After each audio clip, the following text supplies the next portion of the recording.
हमने बहुत सुना कि पाकिस्तान की अफवाज जो है दुनिया की बेहतरीन फौज है। आज हमने उसका अमलन मुजाहिरा भी देख लिया। फिर जो बातें की जाती हैं, जिस तरह से अहादीस में कहा गया है कि ग़ज़वा हिंद जो है वो शुरू होने वाला है और पाकिस्तान की फ़ौज इस हवाले से बेहतरीन एक जिसे कहते हैं कि बहुत अच्छी है। तो आप इस पर क्या कहेंगे कि पाकिस्तान की फ़ौज ने आज क्या कारनामा किया है और भारत को क्या पैगाम गया है, और फिर मकबूजा कश्मीर की जो अवाम है उनके लिए इसमें क्या सबक है? बदनी साहब बहुत शुक्रिया। पाकिस्तान एयरफोर्स के नाम, शहपर तेरी उड़ान है मिल्लत की जिंदगी, शहपर तेरी उड़ान है मिल्लत की जिंदगी, आरज़ू शौक की तकमील करके तू, अपने खुदा के हुक्म की तामील करके तू, पैगाम हुब्ब उन्स को आवाज करता जा, दरियाओ दश्त गुल को भी हमराज करता जा, अंदाज तेरा मिसल है फारूकियो हैदर, तू कौम का जाबाज है, तू ही तो है शहपर, तेरे लहू में दौड़ती है माओ की खुदी, शहपर तेरी उड़ान है मिल्लत की जिंदगी। इंडिया, भारत, हिंदुस्तान हमें उस जंग के लिए उकसा रहा था, हमें उस जंग के लिए बार बार परेशान कर रहा था, जिस जंग के हवाले से 1500 साल पहले नबी आखिरुज़्ज़मान सल्लल्लाहु अलैहि वसल्लम ने मुसलमानों की जीत की नवीद सुना दी थी। उस जंग को छेड़ना चाह रहा है इंडिया, उस जंग को छेड़ना चाह रहा है। इंडिया को अंदाजा है कि उसने किस कौम को ललकारा है। पाकिस्तान की फौज से तो लड़ाई बाद में इंडिया ने करनी है। अगर अल्लामा खादिम हुसैन रिजवी, मौलाना मसूद अजहर और हाफिज सईद अहमद के पैरोकार लब्बैक या रसूलुल्लाह की एक गरज के ऊपर बाहर निकल आए तो इंडिया किसी को मुंह दिखाने के काबिल नहीं रहेगा। पाकिस्तान की फौज तो बाद की बात है, पाकिस्तान की फौज तो सेकंड लाइन ऑफ डिफेंस पे आती है। पाकिस्तान के अवाम, पाकिस्तान का मीडिया और पाकिस्तान के वो मुसलमान जो लब्बैक या रसूलुल्लाह और अल्लाहू अकबर की आवाज के ऊपर अपनी गर्दनें कटाने को एक सेकंड में तैयार हो जाते हैं, वो नहीं रुकेंगे, नहीं झुकेंगे।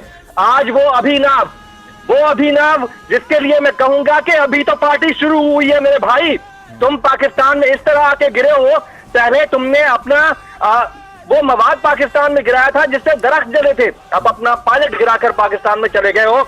ये अभी वो है जो साहबजादा है एयर मार्शल साहब का, और एयर मार्शल साहब का कच्चा छट्टा अगर आपको बताया जाए ना, इनके पिता एयर मार्शल साहब कारगिल जंग को प्लान करने वाले थे। वो साहब खुद तो भागे रहे, दुम दबा के भागते रहे और गायब होते रहे, छोड़ गए अपने साहबजादे को पाकिस्तान के हवाले। कहां गई इंडिया की बढ़ के?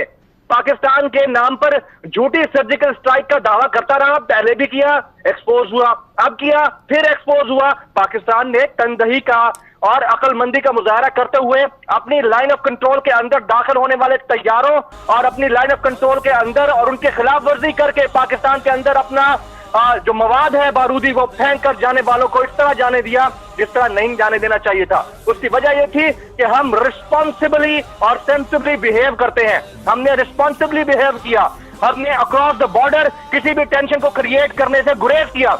फिर बाद में उनका मीडिया वहां भौंकता रहा, चीखता रहा, चिल्लाता रहा कि पाकिस्तान के 350 अफराद को मार दिया गया है, उनको टेररिस्ट का नाम देता रहा। सोशल मीडिया पर उनके लोग आते हैं, वो कहते हैं जनाब इंडियन टेरिटरी से अगर जहाज उड़कर आए हैं तो पाकिस्तान के अंदर टेररिस्ट को किल किया गया। और भाई कौन से टेररिस्ट को मारा तुमने? तुम्हारे पास कोई सबूत है? तुम्हारे पास कोई वीडियो एविडेंस है? तुम्हारे पास कोई पिक्चर है, कोई फुटेज है, कोई इंटरनेशनल सैटेलाइट का कोई मैप है, कोई ऐसी चीज जिससे तुम दिखा सको कि 350 लोग मारे गए हैं? जब ये सब नहीं था तो वावेला क्यों करता रहा मोदी? अपने इलेक्शन कैंपेन को स्टंट के तौर पर इस्तेमाल करके अपने लोगों को कैटलिस्ट बना के मरवाने के चक्कर में मोदी साहब ने जो हरकत की है उसका खमियाजा उनको भुगतना पड़ना था। और अभी तो हमने सेल्फ डिफेंस में, जी हाँ, सेल्फ डिफेंस में उनको एक ट्रेलर दिखाया है।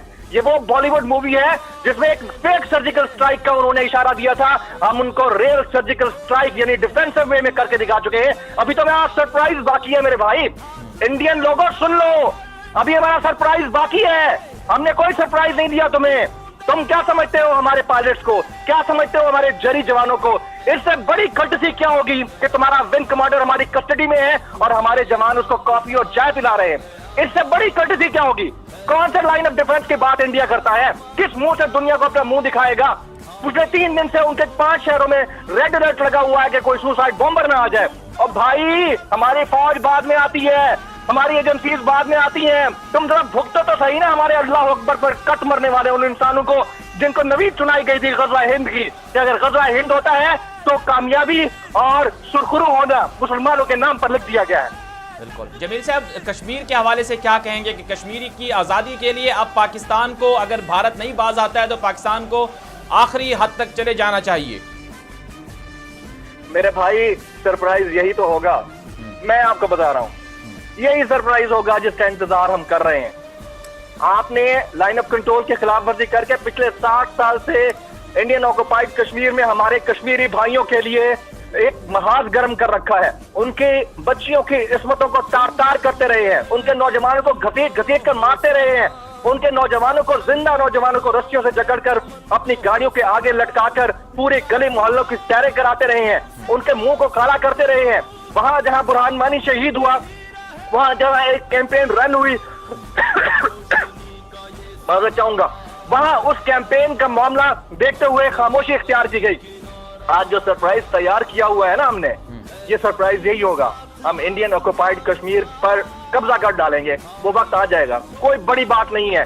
अगर गज़वा हिंद की इब्तिदा होती है ना तो इंडियन ऑक्युपाइड कश्मीर क्या दिल्ली में पाकिस्तान का परचम लहराया जाएगा।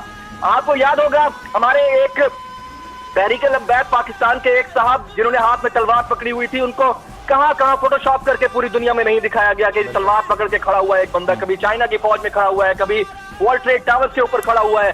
डरो इंडिया वालों, उस वक्त से डरो जब कोई दाढ़ी वाला सर पर पगड़ी पहने हुए आपके लोकसभा के ऊपर तलवार पकड़ के पाकिस्तान का परचम लहरा रहा होगा। वो दिन दूर नहीं है। बात अगर गज़वा हिंद की आती है या बात कश्मीर पर कब्जे की आती है तो याद रखिएगा, कब्जा 60 साल से आप लोगों ने इंडियन ऑक्युपाइड कश्मीर पर कर रखा है। अब कब्जा अगर करेगा तो पाकिस्तान करेगा और यही सबसे बड़ा सरप्राइज होगा। आप याद रखिएगा, मेरी बात लिख कर रख लें, पाकिस्तान अगर कोई सरप्राइज देने जा रहा है तो कश्मीर को अपने नाम करने जा रहा है।